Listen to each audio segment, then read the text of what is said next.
안녕하세요. 변방 목사의 아침 묵상 2022년 4월 12일 화요일 아침입니다.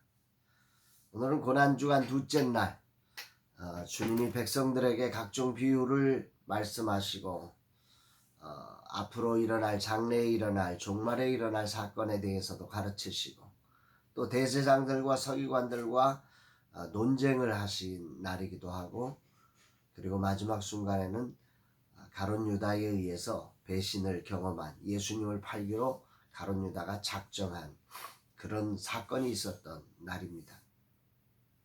정리하면 예수님께서 마지막, 이제 백성들을 향한 마지막 가르침, 마지막 레슨이 있었던 시간이었고, 그 마지막 레슨을 가르치는 예수님의 심정과는 반대로 그 제자 중 하나인 가룟 유다에 의해서 예수님이 이제 팔리는 그런 계약이 이루어지는 날이기도 했던 참 안타까운 날이었습니다.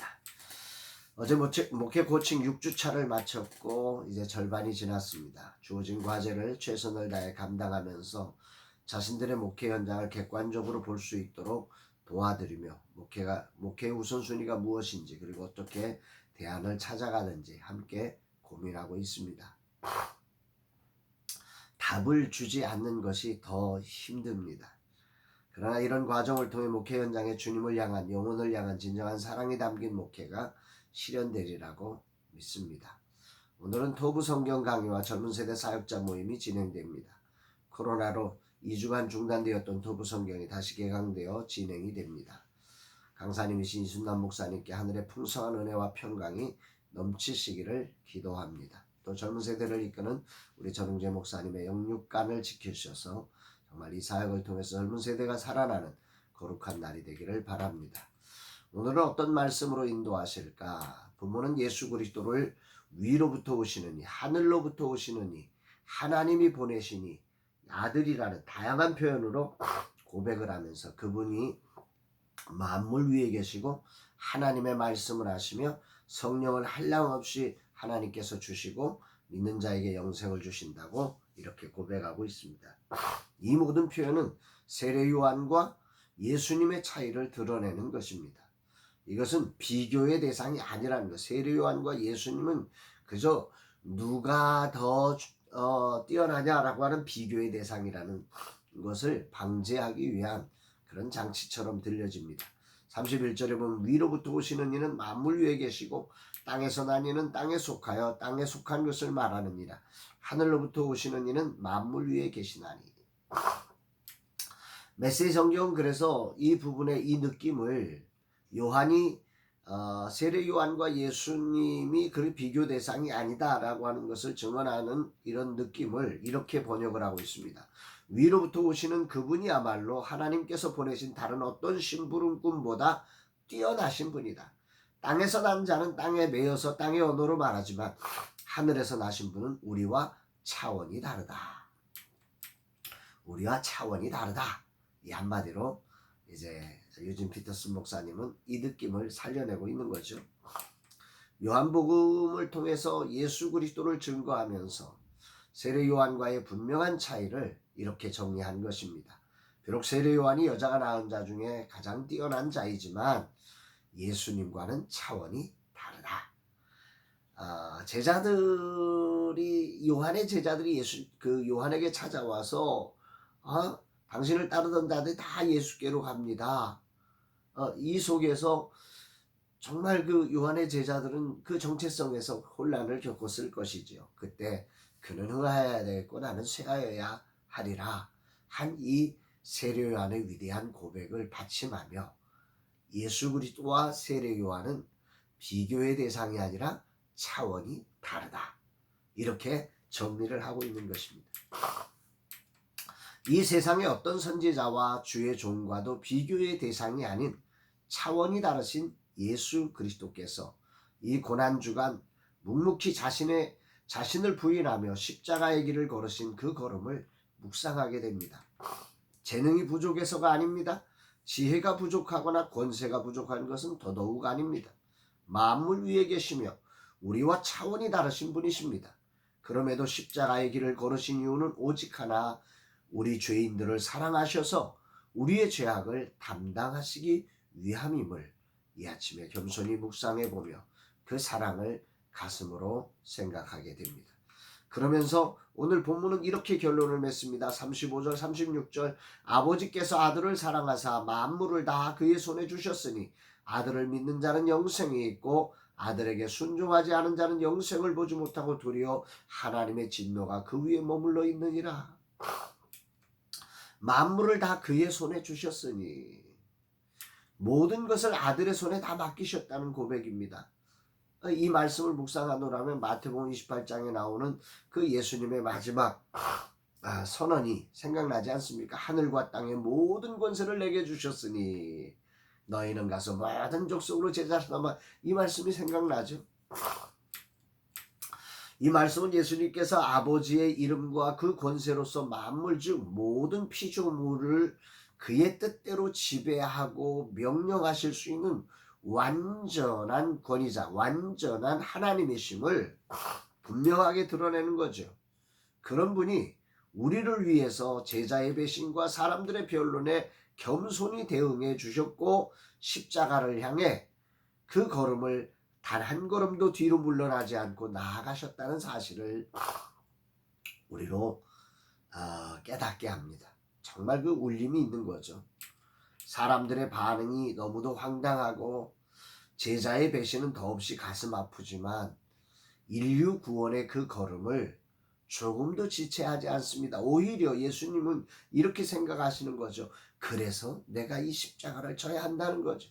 제자가 그렇게 갈 수밖에 없고 그렇게 대제사장과 서기관과 그 바리새인들이 그럴 수밖에 없고 백성들에게 아무리 가르쳐도 알아들을 수 없는 죄로 타락한 이 인생, 멸망으로 치닫는 이 인생들을 위해서 예수님은 십자가를 향해서 그러기 때문에 십자가로 가야 함을 더 확증하시며 걸어가신 것 아닐까. 오직 사랑 때문에 말입니다.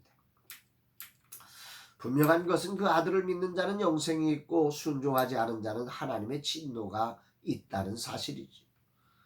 이런 하나님의 사랑을 알고 이 예수 그리스도를 온전히 믿음으로 받아들일 때 영접하는 자 곧 그 이름을 믿는 자들에게는 하나님의 자녀가 되는 권세를 주셨지만 그러나 믿지 않고 거절하는 자들에게는 하나님의 진노가 그 위에 머물러 있다. 이렇게 말씀을 하고 있습니다. 그럼 이렇게까지 주님은 우리를 향해서 다가오지만 오늘 32절에 세상은 이 예수님을 받지 못했습니다. 그가 친히 보고 들은 것을 증언하되 그의 증언을 받는 자가 없도다. 이러니까 예수님은 십자가의 길로 안 가야 되잖아요. 이렇게까지 하는데 안 듣는데도 실제로 마지막 순간까지 주님은 가르치셨습니다. 또 대제사장과 서기관과 바리새인들에게 겸손히 대응해 주셨습니다. 변론에 응하셨지요. 하지만 그들은 하늘로부터 오신 만물 위에 계신 분의 증언을 받지 않고 도리어 십자가로 예수님을 매달아 죽게 하셨습니다. 이 장면을 묵상하면서 딱 이 찬양의 가사가 생각납니다.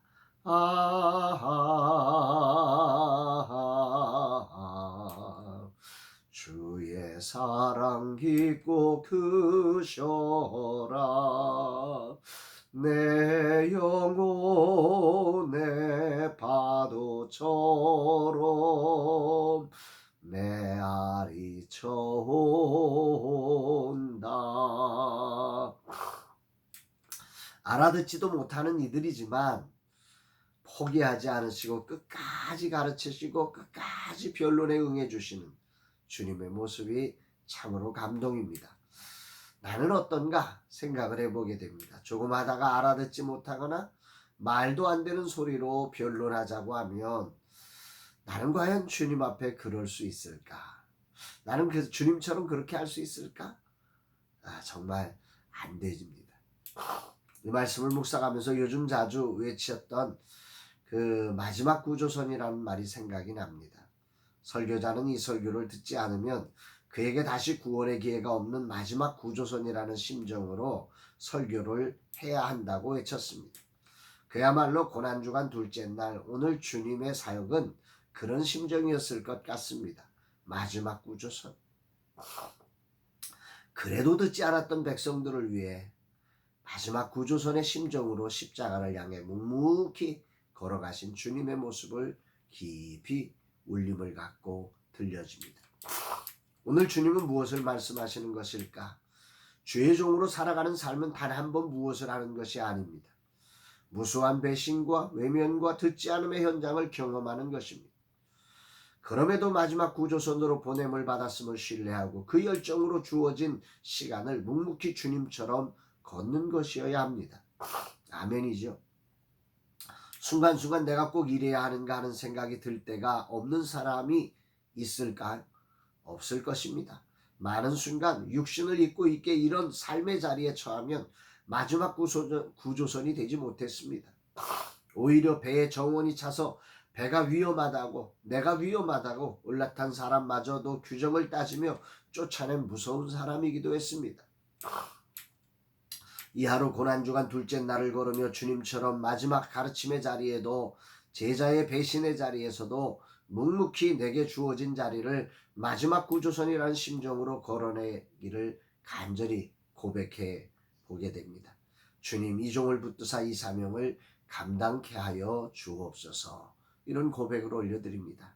사랑하는 여러분, 이 고난주간 둘째 날 우리는 주님의 거룩한 고난의 그 걸음걸음을 묵상해 보면서 우리가 처음으로 주님께 부었던 그 마음, 그 어떤 것들 때문에 변질되고 바뀌었던 그 마음을 다시 한번 되잡고 처음의 심정으로 마지막 구소전의 심정으로 영혼을 구원하기 위해서 달려가는 거룩한 날 되시기를 주의 이름으로 축복합니다.